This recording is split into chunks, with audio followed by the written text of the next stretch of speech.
Okay, section 6.8, complex numbers. So in the past, you were told that you could not take the square root of negative numbers because they were imaginary. So now we're incorporating them, that we're going to be able to do the square root of negative numbers if the index value is even. So I is representing the square root of negative 1, and I squared is the same thing as saying negative 1. So the definition says that the square root of negative b, for b greater than 0, we're going to let b be a real number such that b is bigger than 0. Then the square root of negative b is equal to I radical b. What does that mean? So in example 1, part A says the square root of negative 64. What we're going to do is rewrite the problem as a positive number and then our negative 1. So we're going to rewrite this as a square root of 64, which is positive, and square root of negative 1. Using the definition that says the square root of negative 1 is equivalent to the letter I, this becomes the letter I, and you take the square root of 64, which is 8. So your answer is going to be 8I. 50, square root of negative 50, you're going to break it down to square root of 50 times the square root of negative 1. So now, remember, 50 is not a perfect number. 50 is the same thing as saying square root of 25 times the square root of 2, and we still have that negative 1. The reason I did all three pieces is so that I can see what comes out. Square root of negative 1, that is your I value. Square root of 2 you cannot take. Square root of 25 is a 5. Now, because we have an I value, that I is going to think of it as a variable. It's going to slide in between the 5 and your radical. So your final answer is going to be 5I square root of 2. On C, it says negative times the square root of negative 4. So that negative is important to stay there. So we have negative, then the square root of 4, then the square root of negative 1. It's a negative sign. The square root of 4 is 2, and then we have our I. So your final answer is going to be negative 2I. On D, it says square root of negative 29. So I'm going to do square root of 29 and the square root of negative 1.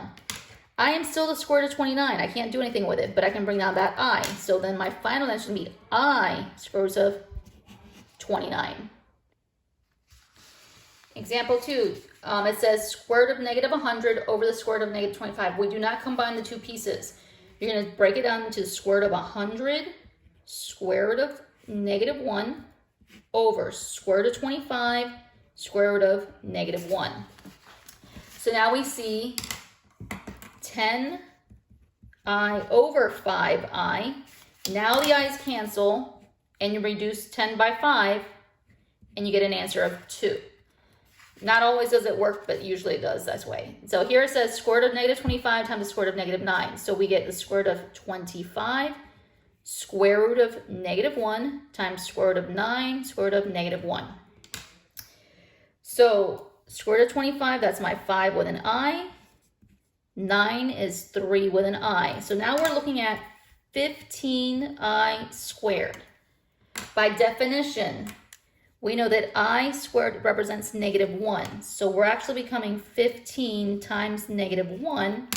So then your final answer is going to be negative 15. On here it says square root of negative 5 times the square root of negative 5. So we have square root of 5 square root of negative 1 times square root of 5 square root of negative 1. We're still the square root of 5 with an I. Square root of 5 with an I. Since these two match, that is just plain 5, but we have I squared. And again, I squared is negative 1, so your final answer is negative 5.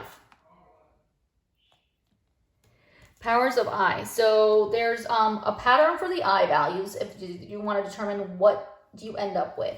So I wrote the first 4 here. So I is representing I squared is negative 1.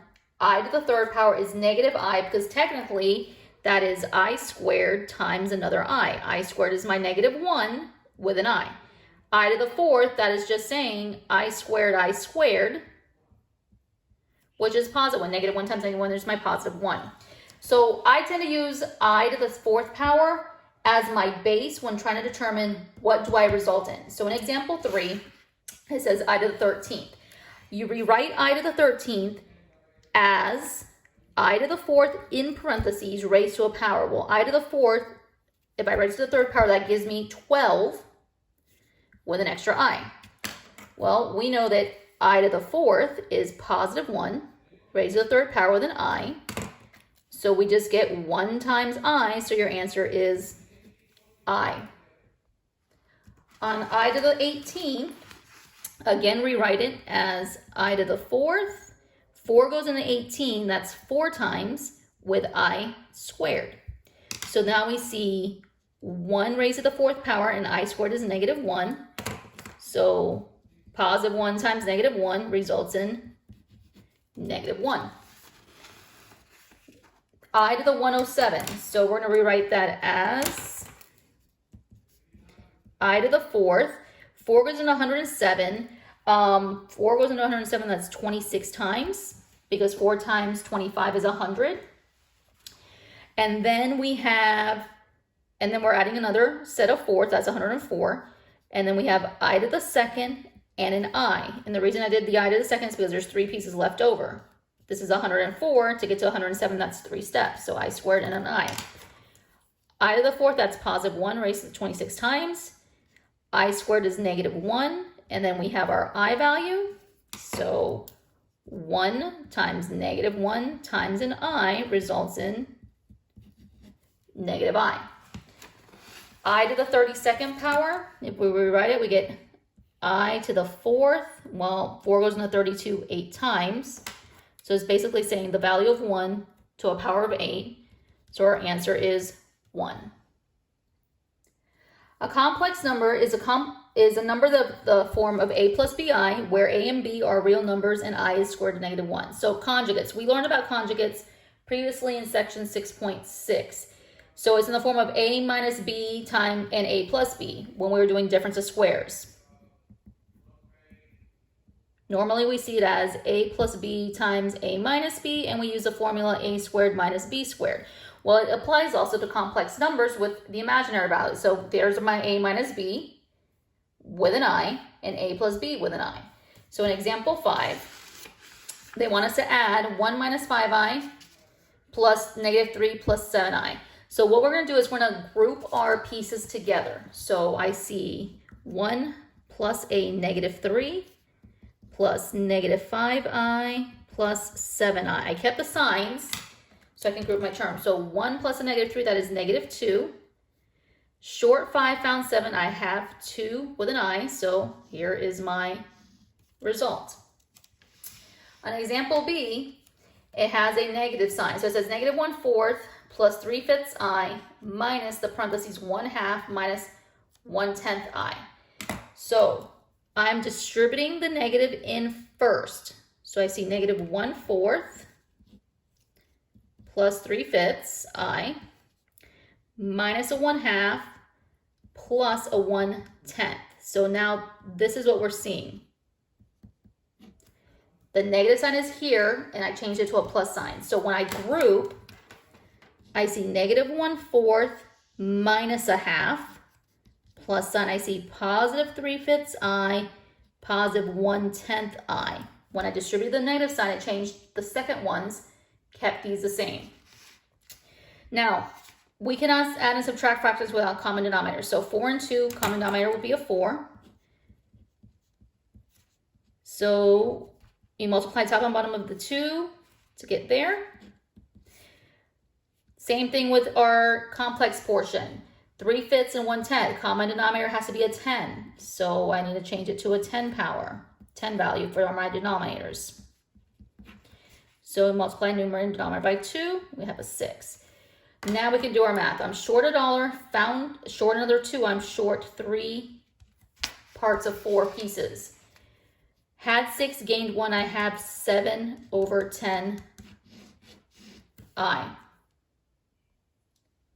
Example 6 says 10 minus 5i times 2 plus 3i. So you can use the box method. I'm going to create my box.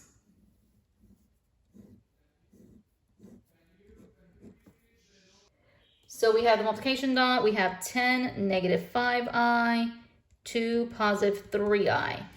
So 10 times 2, there's my 20. 10 times 3, there's my 30 with a positive I. Negative 5i times 2, that is negative 10 with an I. Negative 5 times 3, that is negative 15i squared. So I'm going to bring everything out. So I see 20, positive 30i, negative 10i, negative 15i squared. Remember the rules that I squared represents negative 1. So I'm still 20, have 20, negative 30i, minus 10i, negative 15. And here's my I squared, which is negative 1. We have 20. I'm combining like terms here. That gives you 20i. Negative and negative makes it positive 15. And the last thing to do is combine your whole pieces. 20 plus 15, that is 35, plus your complex portion, which is 20i. On B, when we look at it, it says 1.2 plus 0.5i times 1.2 minus 0.5i. These are conjugates. So the A value represents 1.2. The B value is 0.5 with an I. I'm going to use A squared minus B squared.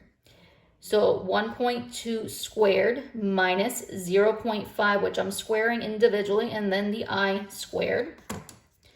1.2, think of it as the number 12. 12 squared is 144. And decimal point once, but it's twice, so it's 2 decimal points, makes it 1.44, minus sign. 0.5, think of it as 5 squared, that is 25, with 2 decimal points, so it's 0.25. I squared, we know, is negative 1.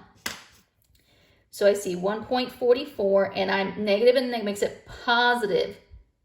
0.25 is what we're adding. So you get $1.69.